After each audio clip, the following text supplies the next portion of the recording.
Hello, good evening. Hope you've had a good weekend. A very warm welcome back to Leeds and the semi-finals of the 2021 Leeds International Piano Competition. I've got a new friend. Welcome, Catherine Stott, distinguished concert pianist and a finalist in this very competition. Do you remember that experience? I remember that so well, Petrok. And when I was arriving at the Great Hall today, all those memories came flooding back, even though it was 43 years ago. But I particularly remember the semi-final round and enjoying that moment of being able to play chamber music. Yeah. Well, we started out with 63 pianists who took part in the international round of the 2021 Leeds Piano Competition. 24 were invited here to Yorkshire, 22 made it. We heard them all over 3 days at the end of last week, playing for 40 minutes each. Now we have 10 in the semi-final. If you were with us late on Friday night, you'll have heard that, well, very dramatic moment when those 10 names were announced. I know, Cathy, you were watching all of the second round performances, all 22 of them. Were you excited by the talent on display? I was very excited. I mean, you know, it's not to be underestimated that these young pianists have had so little to do in the last 18 months. And to prepare for a competition of this magnitude, without having all their practice concerts and, you know, for some people, even their lessons. You know, a lot of people have been having lessons online. So it's not been the usual run-up for many of them. And just the travelling to get here, everything has been complicated. But what I felt listening to those 22 wonderful young pianists was that they were really stepping up to the occasion and really stepping up to performing to an audience. They're going to perform for us for 75 minutes each, so we'll hear 2 pianists tonight, 4 tomorrow in 2 sessions, and then 4 on Tuesday. Playing solo, but also playing chamber music. We're going to hear Shostakovich and Beethoven this evening. It's going to be very interesting to hear our young pianists as collaborative artists. I think so, and also they don't get very long, you know, to meet these new partners. So that in itself is a new angle for them. And I'm sure the jury will be looking to see how flexible they are, how reactive, what kind of collaborators they can be, and hopefully they're going to enjoy being on stage with other musicians. Well, we're going to talk to one member of our Leeds jury very shortly. First of all, let's spend a couple of minutes looking back to the second round of this competition through the eyes of those pianists who took part in it.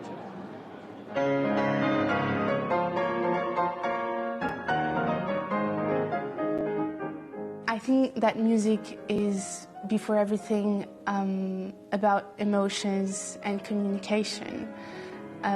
When I myself listen to music, I enjoy it when I feel something. So that's why I want to do with my music and how to share it with the other people, just to make them feel something and reflect about their own lives.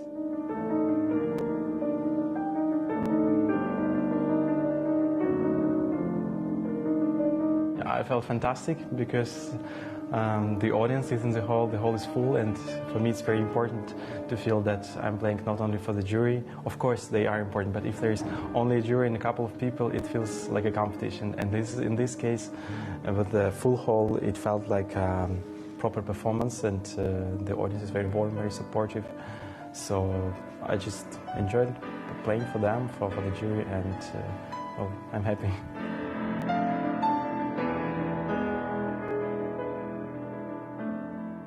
옛날에는 관객의 마음을 움직여야겠다는 목표로 매번 무대에 임했던 것 같은데, 그거는 제가 진심으로 무대를 임했을 때 자연스럽게 따라오는 것이라고 생각을 해서 지금은 그냥 제가 그 멜로디를 연주를 하면서 느끼는 순간순간의 감정들을 같이 관객이랑 공유하고 굳이 말이나 행동이 아닌 음악만으로 소통을 하고 싶다라는 생각만 했던 것 같아요.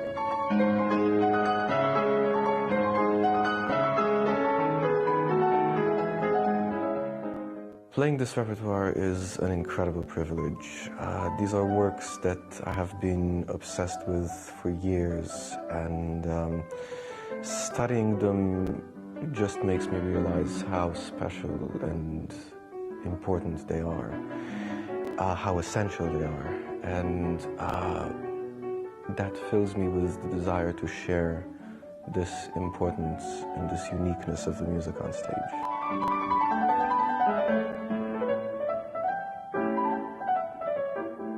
Well, first of all, of course, Leeds Piano Competition is one of the greatest in the world. And I actually had the inspiration from my mentor, Maestro Ricardo Castro, who was a first prize winner of this competition.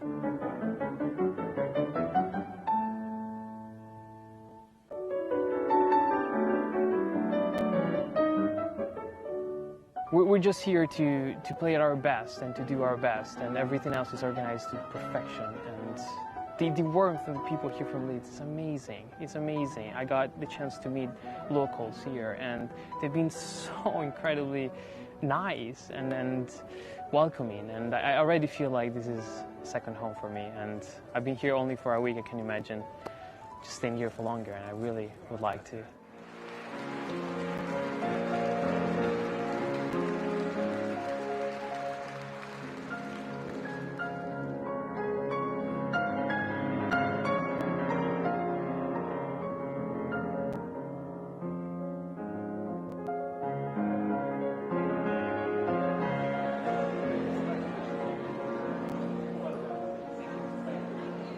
Once I was sitting there, it's just life-threatening, I felt I was reborn.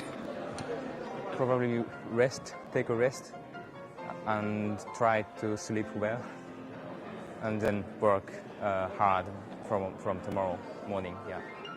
I'll probably stay out a bit longer, but I've heard that the chamber music is starting bright and early tomorrow morning, so I probably won't make it too late, and it's less than 48 hours before the next round, so I'll probably have to be quite serious from here on.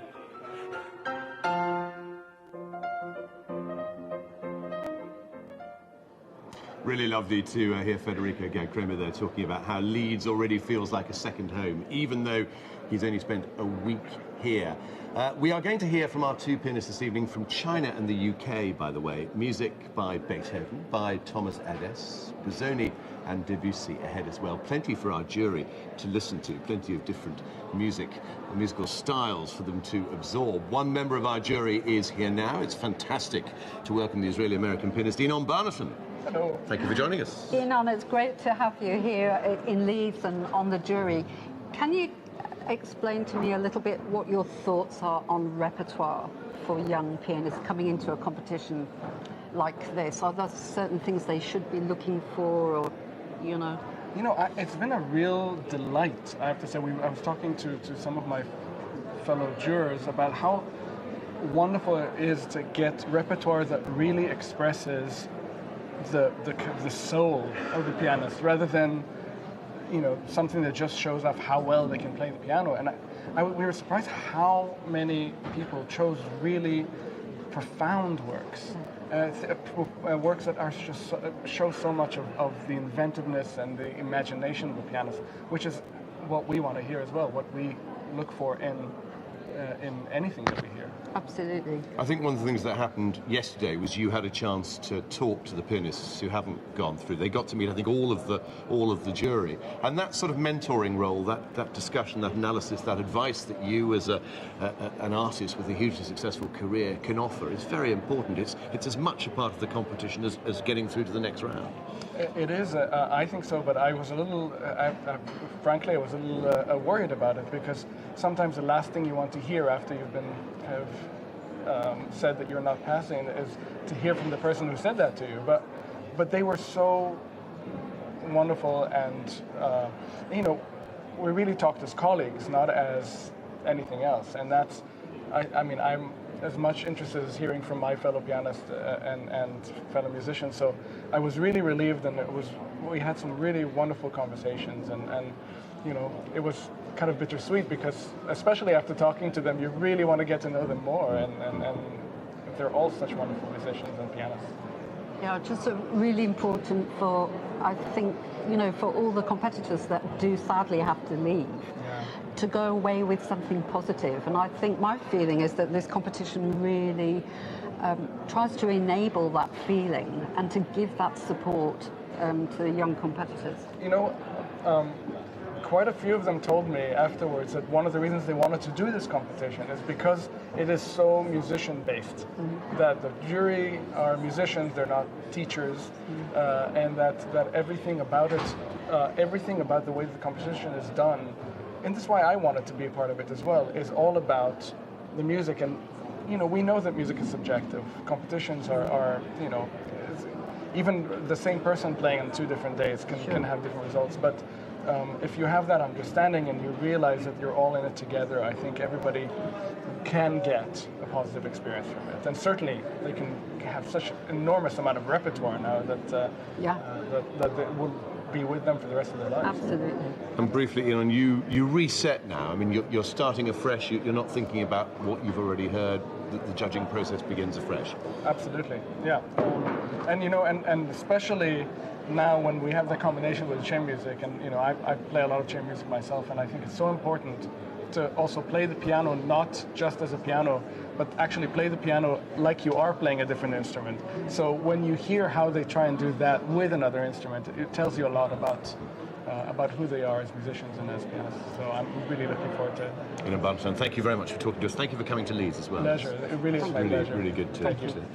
Ian Barnett, one of our distinguished jury of not just pianists, but conductors, an agent, a cellist as well, making the decision about, well, the next stage. From here on, it's who goes through to the final on Friday and Saturday of this week. Our first contender in these semi-finals is a 21-year-old Chinese pianist, Xiaolu Zhang. We are going to hear them performing George Benjamin, Busoni, Schumann, and then Shostakovich when it comes to chamber music. Let's hear them performing in the second round when Xiaolu Zhang performed music by Schubert, the Schubert Piano Sonata in C minor.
Xiaolu Zhang playing Schubert in the second round of this year's Leeds. There he is waiting backstage. And he's going to begin his programme tonight with the Meditation and Relativity Rag by George Benjamin. Wonderful piece. Look out for the great C major chord in the Relativity Rag. Going to follow that with some Busoni, one of his elegies, All'Italia, and then music by Schumann, his humoresque Opus 20. There'll then be a little bit of a pause while the stage is reset, and we'll then hear his chamber music, Shostakovich's Piano Quintet in G minor. He'll be performing with the Castalian String Quartet. Nervous moment as he paces around backstage, takes his face mask off, and he's on the way out to the stage. Xiaolu Zhang from China, our first semi-finalist in Leeds.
Chinese pianist, 21 years old, playing Schumann's Humoresque.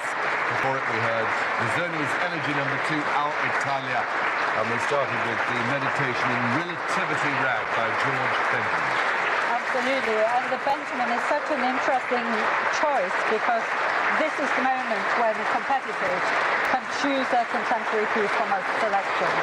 And it has a huge dynamic range, from the tiniest little pianissimos up to giant fortes and, you know, that brilliant chord that keeps coming through the relativity rag.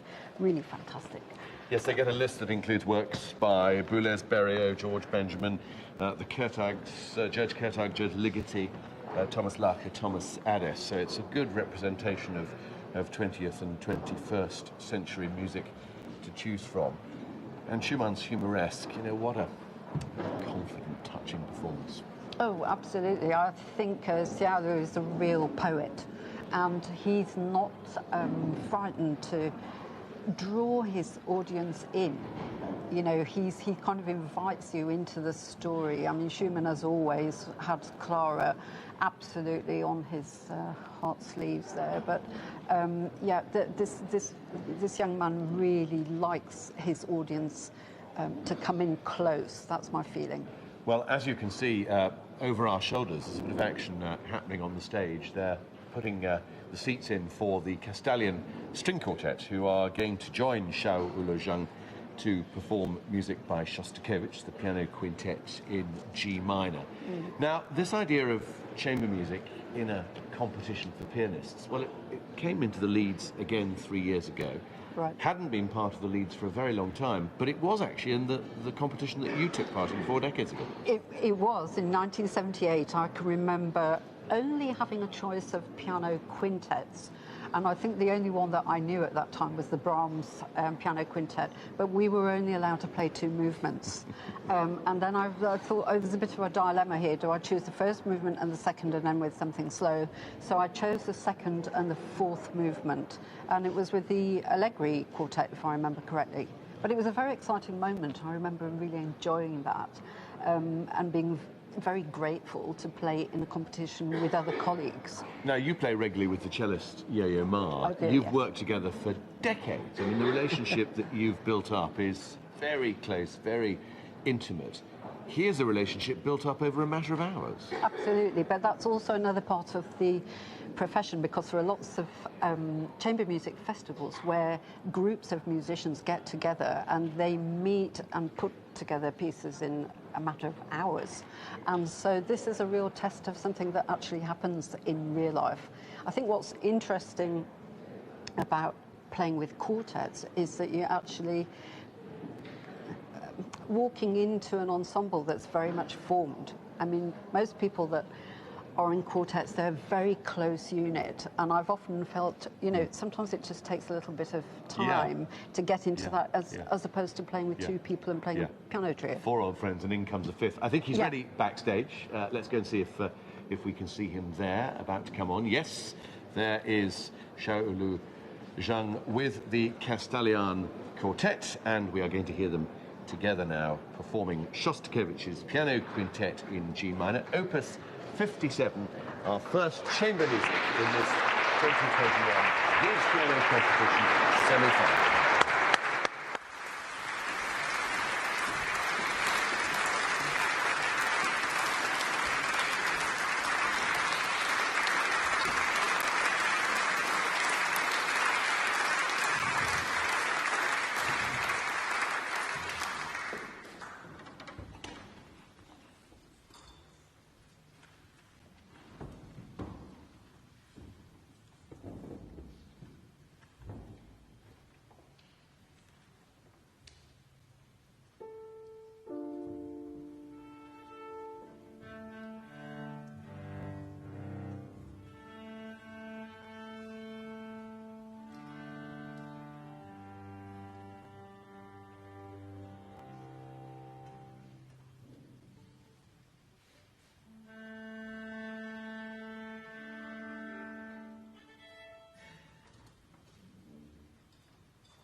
Kotet's piano quintet in G minor with the Castalian String Quartet.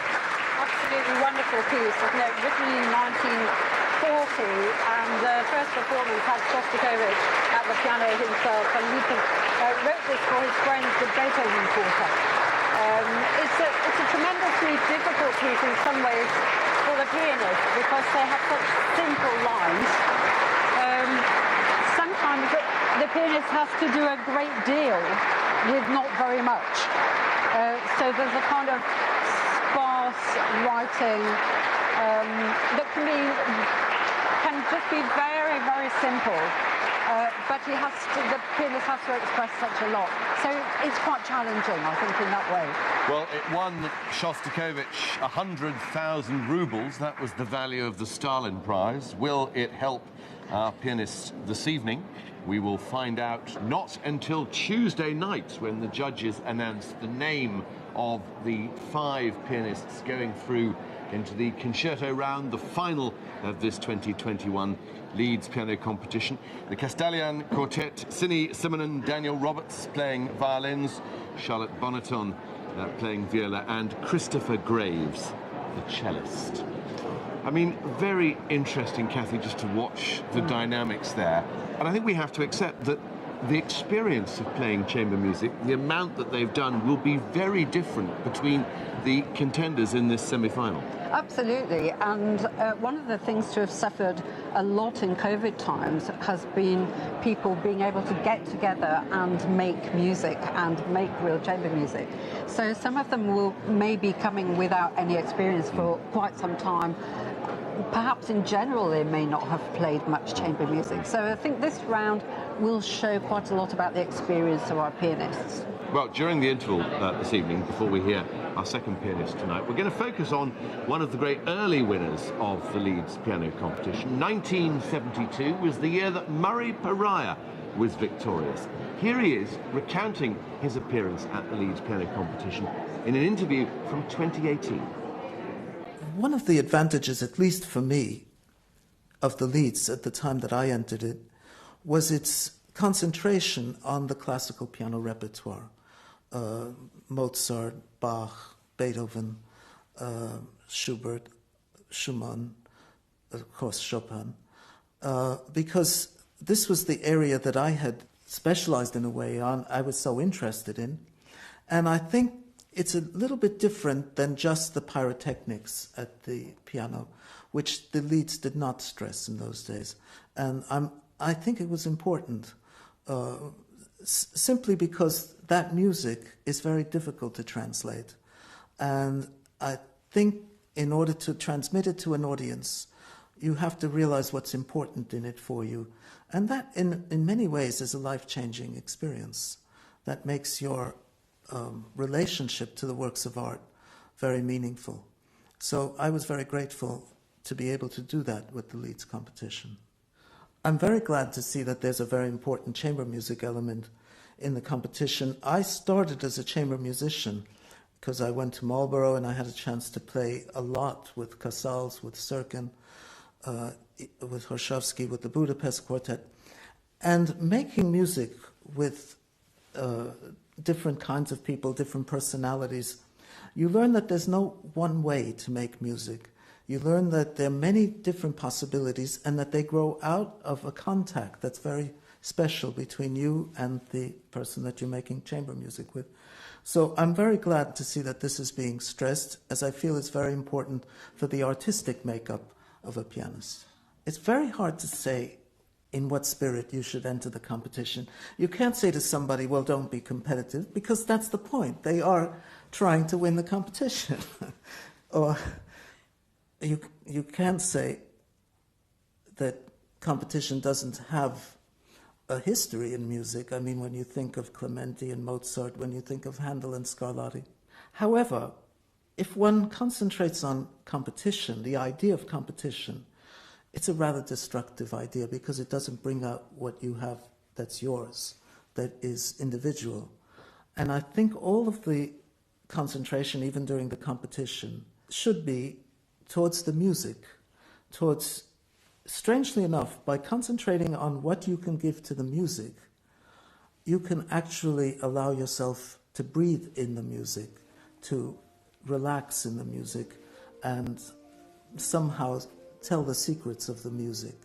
That is the point of making music. Mario Pariah talking in 2018, very interesting there, the way he was talking about the chamber music throwing together different musical personalities and encouraging people to think differently because of the combinations in which they're playing. Absolutely, and just listening to that then, it reminded me that actually I think this is the first chamber music I've heard in 18 months. Wow. So, Wow. you know, that was quite special. Yeah. But Adam, tell us a little bit about, well, first of all, welcome back, Adam Gatehouse, Artistic Director of the Leeds International Competition. Great to see you here. I'm quite curious about the competitors now being faced with 2 programmes. It's a lot of repertoire, isn't it? And in my time, which as we know is a very long time ago, I didn't have to handle all that. What was the thinking behind that? When Paul Lewis and I, Paul was my co-artistic director back in 2018, when we first started trying to rethink, Paul and I were very keen that these musicians who come to the Leeds were really ready. And that means having more than just one programme. And I remember Paul being absolutely insistent that if they're catapulted into this profession at this stage, they've got to be ready. They must be ready to have at least 2 programmes under their belt. So it is tough. It is tough, but I think it's realistic. And I think that what Imogen Cooper was saying too is that it's a fantastic time for them to learn repertoire. They're young, they can absorb it all. Absolutely. And if you're going to cash in on what you get from Leeds, yes, there is a prize, of course, of money. There's a prize of representation. But it's really the engagements that are so important. And all 3 of our prize winners are, for example, in the next couple of weeks, going to go and perform in Liverpool. The silver and the bronze medal winners will have to perform chamber recitals, so they have to have that repertoire there and ready to go. Exactly, exactly. And they've got to be versatile. I mean, that is why we absolutely insisted on having a chamber music round part of this semi-finals, because it's no good people just having us thinking they can have a solo career now. That is completely in the past. Chamber music, collaborative music making is at the heart of what a modern 21st century musician is all about. We're going to go back to Mario Pariah now and hear him performing in 1972. 10 seconds, Adam, on your memories of that. I mean, you were a very young man then, but it was quite a thing, wasn't it, his fiction? Oh, yeah, it was. I mean, he was then a complete prince, and he has remained a complete prince for his whole career. Well, fantastic. Let's see him on the stage of Leeds Town Hall in 1972, his award-winning performance, gold medal-winning performance of Chopin.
Mario Pariah perched on the edge of that piano stool in 1972 playing Chopin's first piano concerto. Then, as now, the Leeds Piano Competition exists because of donations and supporters like you. Do think, if you can, if you're watching and enjoying this coverage, about making a donation to support the work of the Leeds. Help us to support our pianists. Just press the button on your screen now, whether you want to donate $10 or $1,000. Please donate what you can to help the future of the Leeds and the future of pianists. Laura van der Heijden is with us now, cellist, who is going to be performing Beethoven as one of our collaborative chamber music partners with Thomas Kelly, our second contender this evening. My goodness, I mean, you had 48 hours together. Well, you've had a matter of hours together within 48 hours. That's quite unusual, isn't it, to be thrown together with another artist like that? It is quite, to be working with several pianists at once as well. I was so looking forward to this opportunity because it never happens like this, and I have to say they're all amazing, amazing players and really great chamber musicians, so it's been a joy to get to know them. And Laura, you're going to be playing music by Beethoven, Ravel and Brahms over the next few days. But tonight we're going to hear the Beethoven Fourth Sonata, which is quite unusual, isn't it? Because it's incredibly short, with these two segments before the movements. What's it like to perform that piece? What do you think is the essence of that between the cello and the piano? Well, as always with Beethoven, there's so much amazing dialogue and interplay between the two instruments. And what's so amazing about this particular sonata is it's so condensed, so all of the emotions are so immediate and so fiery and then incredibly tender, and it just expresses basically everything there is to say, I think. How many pianists are you working with then here? How many? Three. And is there a difference in experience in terms of their exposure to chamber music? Because I imagine, you know, we were just talking about the lockdown, obviously stopping people playing music together, but also different traditions, different conservatoires will put more or less emphasis on chamber music as part of piano studies. I think absolutely there's a huge variety amongst all of the pianists. I only know three, so I don't know how wide the range is. There is definitely a difference between the three, but I think they're all pretty experienced and pretty awesome, so yeah. And have you come to this in your rehearsals in any different shape or form because the pianists are in a competition, or has it felt just exactly the same as if you're preparing for a concert? That's a good question, because, I mean, I am slightly feeling like, oh, it's a competition, and blah.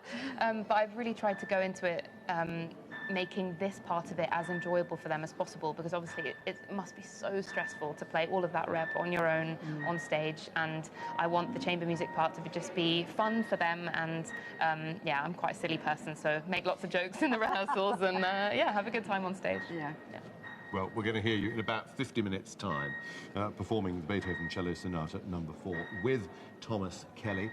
Laura van der Heijden, thank you very much indeed for joining us, and we look forward to hearing you again over the next 3 days in these semi-finals of the 2021 Leeds International Piano Competition. If you've just joined us, a very warm welcome wherever you're watching medici.tv. Someone told me earlier on that our coverage of the Leeds has already been seen in 110 countries and territories, which is pretty impressive. Do spread the word. Join us on social media using the hashtag LeedsPiano2021. And if you've missed the second round, if you're just wanting to dip into what's come before, don't forget to go into the rich on-demand section on the medici.tv Leeds webpage, where you can watch every note played so far in the competition. Hashtag LeedsPiano2021 if you want to be involved in our discussions. Now, Thomas Kelly is our next pianist, pianist from the UK, 22 years old. Let's watch him in his second round appearance, and we're going to see him performing in round 2, playing Mendelssohn, transcribed by Rachmaninoff.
Scherzo from A Midsummer's Night's Dream by Mendelssohn Rachmaninoff's transcription, played by Thomas Kelly. There he is waiting backstage. Ulrich Gerhardt's our piano technician from Steinway is still actually on stage, just making a few final changes to the piano. Ulrich Gerhardt would not let anyone sit down at this piano until it was perfect, would he? Absolutely. I mean, Uli, as is affectionately known to all of us, is an absolute perfectionist. And he's been working tirelessly on this piano because he just wants this to be the best vehicle for music making for these competitors. So I think he's coming towards the end now of his preparation, and Thomas Kelly no doubt will be just beginning to get a little bit jittery now backstage and anticipating his entrance. It's good to see what he's going to be playing. I'm looking forward to hearing the Thomas Adès 3 mazurkas. Yeah, now this is a piece that Adès wrote for Emmanuel Ax. Yeah. Yes, it was to celebrate the Chopin bicentenary, and they were written in 2009 but performed in 2010. And I absolutely love the second one, which is just so sparkling. And you know, obviously based on the form of mazurka, but then they just take on their own timeline. The jury just taking their seats, the last of them, including the cellist Adrian Brendel, Stephen Osborne, the celebrated Scottish pianist, one of this country's most treasured musicians, and absolutely. Ryan Wigglesworth, the composer and conductor, former principal guest conductor at the Halley Orchestra in Manchester and composer in residence at English National Opera. So in the first part of this programme from Thomas Kelly, we're going to hear the 3 mazurkas, then we're going to hear Liszt and his Dante Sonata, and then 3 of Debussy's 12 etudes. But it's Chopin to start. Absolutely, yes, this beautiful barcarolle, which was actually a particularly challenging piece by Chopin. It's one of his large-scale works, but it's tricky to get the shape and the momentum of the barcarolle rhythm. And the Debussy etudes that are coming up, one of them is based on chromatic, another on ornaments, another based on chords, all fiendishly difficult. It's a very, very varied program. When we get to the Liszt Dante Sonata, I mean, that really is Liszt at his most technically ingenious, isn't it? Absolutely, and we'll visit, you know, hell and heaven in that piece. So it requires huge storytelling on a big scale, and I think that's what the jury will be looking for there. Well, I think if we go backstage, we can just see Thomas Kelly one more time. Ulrich Gerhardt has left the stage. The audience are back in, the jury are back in position with their pens poised. And here, our second semi-finalist in this 2021 Leeds International Piano Competition. 22 years old, from the United Kingdom, Thomas Kelly.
Debussy's 12 Etudes, 3 of that set played by Thomas Kelly, 22-year-old pianist from the UK. Kathy Debussy described those etudes as being a warning to pianists not to take up the music profession unless they have remarkable hands. Yes, because not only are they technically challenging, as all great etudes are, but they're also an opportunity to display an incredible colour palette. And I think Thomas will have been choosing his programme for that reason. It was a big, muscular programme, wasn't it? Particularly the list that we heard. Well, I think that Thomas really came into his own in that list. I think that's that kind of repertoire that he really relishes, the kind of deep sonorities there of that piece and the high drama. I felt he really kind of just sunk into that piece magnificently. I mean, you really get a sense of Liszt discovering Dante's Divine Comedy and then finding this way of telling this story in so much colour and so much drama. And he seemed to capture that perfectly. Yeah, I think he was really in the moment, and that's what you want to, you know, forget competition, forget that anybody else has to play before you or afterwards. What you want to create is that performance where it's happening right here and now, and I felt Thomas was absolutely in the zone right there. Well, the movers are on the stage behind us once again. It's a bit of a simpler move this time because it's not a string quartet that's going to come on to join him for his chamber music performance. It's just one musician, the fabulous cellist Lara van der Heyden, who we met earlier on. They're going to play together Beethoven's 4th cello sonata. Just before we get there, you were talking about those Thomas Adès 3 mazurkas, a reminder that each of the pianists has to play one piece written either in the late 20th or early 21st century from a prescribed list. Did you enjoy those mazurkas? Oh, I love them. I think they're fantastically written. And particularly, I mean, I mentioned it before, but I absolutely adore that second mazurka with that high sparkling, it's like champagne at the very top of the piano. Wonderful pieces. And really looking forward now to this Beethoven sonata, which is so concise and Beethoven really pushing the boundaries of new structure for sonatas. Well, I think we're about ready to go. There backstage is the cellist Lara van der Heyden with Thomas Kelly, and this is his chamber music performance here in the semi-finals of the 2021 Leeds International Piano Competition. Thomas Kelly and Lara van der Heyden playing Beethoven.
Ross Kelly and Lara van der Heijden playing Beethoven, the cello sonata number 4 in C.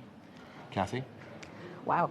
Well, I mean, it's such a condensed piece. They don't have time to really get into their stride. So they were in it right from the very beginning. That elusive opening. And what I love about this sonata is that it's kind of enigmatic and then real explosions. And then the last movement, cat and mouse, really. So you know, you could tell it was fresh. Relationship. But I found that rather exciting. Yeah, exactly. And kind of like a blind date. exactly like a blind date. It's going well. Yeah, so it's going very well. No, they looked to be enjoying it, and there was good communication between the two of them. So we've heard 2 of our 10 semi-finalists. I mean, this has been an amazing journey, hasn't it? I mean, it was over 200 people who applied to take part in the competition. Exactly. I think it was about 270 applied at the very beginning. And they were all listened to. They all sent in recordings made under very clearly specified situations. From those, 63 were auditioned in the international rounds that took place in 17 cities across North America, Europe and the Far East. 24 invited to Leeds, 22 came. We're hearing these 10 in the semi-finals, and we're really going to hear some very fine music making. I think we have already tonight, a lot more to come in sessions tomorrow and on Tuesday. 2 a day. This is a great way of supporting musicians who haven't been able to play together because of COVID, have been robbed the connection with an audience. It's really important that the Leeds is able to help this art form get back on the rails. Absolutely, and I think it's integral to what the competition is about. So if you have really enjoyed this competition so far and you want to support these young people, they deserve every single penny. Help us to support our pianists. You can see the donate word right in the middle of your screen. Just press it, £1, £10, £1,000, £1 million if you've got it. That will go a long way. Thank you very much. And spread the word about the competition. If you're a piano lover, tell your friends who love the piano too. They can watch every note of this competition, exclusive and live, here on medici.tv. If you've missed the preliminary rounds of the competition, the second round that we broadcast on Wednesday, Thursday and Friday of last week, all those international rounds, do spend a bit of time catching up. Kathy and I have seen them all, and my goodness, we've seen some exciting stuff. Do make time to catch up with that. We're going to be back here at 1:45 tomorrow. First up will be Ariel Lani, Israeli pianist, and then after he's played we'll hear from Hyunjin Roh, the South Korean pianist, 20 years old, the youngest pianist taking part in the competition, and she's made it through to the semi-final. Have you enjoyed being back here in Leeds University? It's so exciting to hear this live music now, and I can't wait for the rest of it. So do join us. It's been wonderful. Back here 1:45 tomorrow, BST. Spread the word. Have a safe night or a safe day, whatever lies ahead for you. We'll see you back here in Leeds tomorrow.